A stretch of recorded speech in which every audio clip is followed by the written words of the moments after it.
E é interessante também que quando os discípulos dizem, nós lembramos do que ele falou, que o zelo da tua casa me consumirá. A única diferença, se você percebeu, é que na palavra do salmista, no Salmo 69, o texto é, o zelo da tua casa me consumiu. Mas no Evangelho é utilizado no futuro. Eu faço isso porque o zelo da tua casa me consumirá. É porque Jesus está utilizando toda aquela cena para dizer que todo aquele sistema iria desaparecer, para que uma nova lógica de devoção conduzisse o povo. Ao mesmo tempo em que Jesus também estava dizendo que aquele templo e aquele lugar estavam sendo utilizados como uma parábola do que ele faria. Porque o zelo da tua casa me consumirá mesmo, a ponto dele ir à cruz, consumiu completamente. O amor pela tua casa, pelo teu reino, vai me matar no futuro, no presente e no futuro, porque foi o que aconteceu com ele.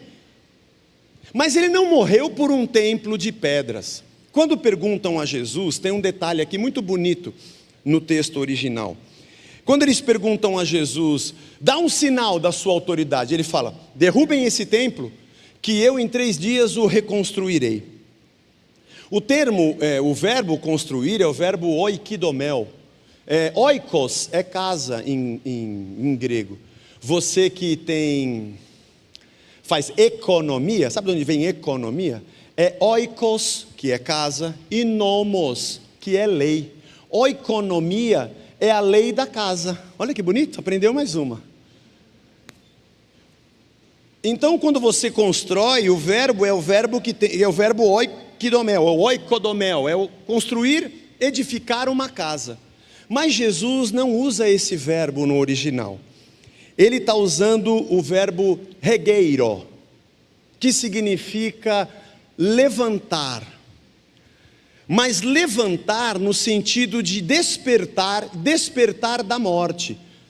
Há campos semânticos em que o levantar é o despertamento. Inclusive, quando diz que os discípulos, depois da sua ressurreição, lembraram desse dia, o verbo no caso, ressurreição, ou o substantivo no caso, vem do verbo egeiro. É o verbo utilizado para a ressurreição. É como se ele dissesse assim, derrubem esse templo, porque em 3 dias eu vou ressuscitá-lo. E aí eles dizem, mas demorou 46 anos para levantar esse templo. Como é que você diz que vai destruir e ressuscitá-lo? Mas eles pensavam em reconstruir um templo de pedra. Mas Jesus usava aquelas pedras como uma parábola da sua vida. Porque diz o texto que ele falava sobre o seu corpo. Porque o lugar onde Deus está não é mais um templo de pedras, mas sou eu, Ele está aqui.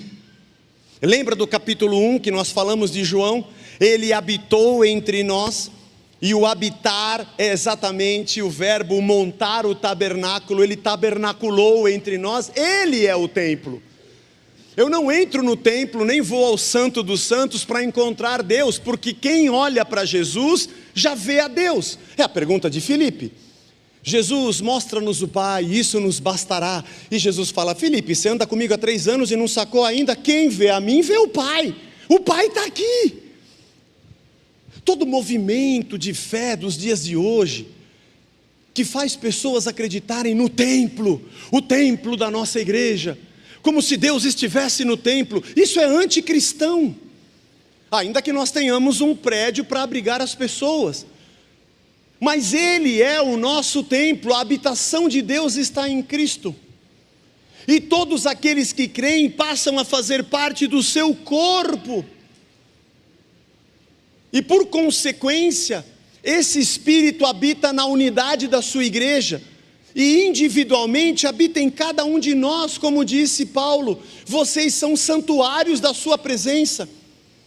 Ainda que você entre nesse lugar, e esse lugar traga para você uma memória afetiva, porque aqui você cantou aquele louvor. Aliás, hoje os nossos jovens que fizeram o momento de adoração, nossa galera, muito bom. Nossa juventude tem jovens aqui estudando teologia, tem jovens no nosso grupo de liderança e de vocacionados, organizam os acampamentos, tem a sua banda, ajudam na direção do Real Chat com os adolescentes. É uma alegria a nossa juventude, estavam aqui hoje. Então você entra aqui e fala: que alegria que eu tenho quando eu venho aqui. Puxa, que gostoso estar nesse lugar. Ai, sempre quando eu entro aqui, Que bom, é uma questão afetiva, porque você sabe que Deus não está nas pedras. Deus não mora aqui dentro. Se você está sentado aqui dizendo: eu preciso ouvir a Deus, você não vai pôr a mão no chão, nem pôr o ouvido na cadeira, nem na parede. Mas se você conversar com o irmão que está ao seu lado aí sentado, dentro dele Deus também está. É na comunhão que o Senhor se manifesta. Isso é a igreja. E quando Jesus disse que o zelo da tua casa vai me consumir, me consumirá, é porque na cruz Ele morreu por todos aqueles que entravam no templo para buscar a Deus. Mas pelo zelo e pelo amor, Ele foi morto por combater aquele sistema.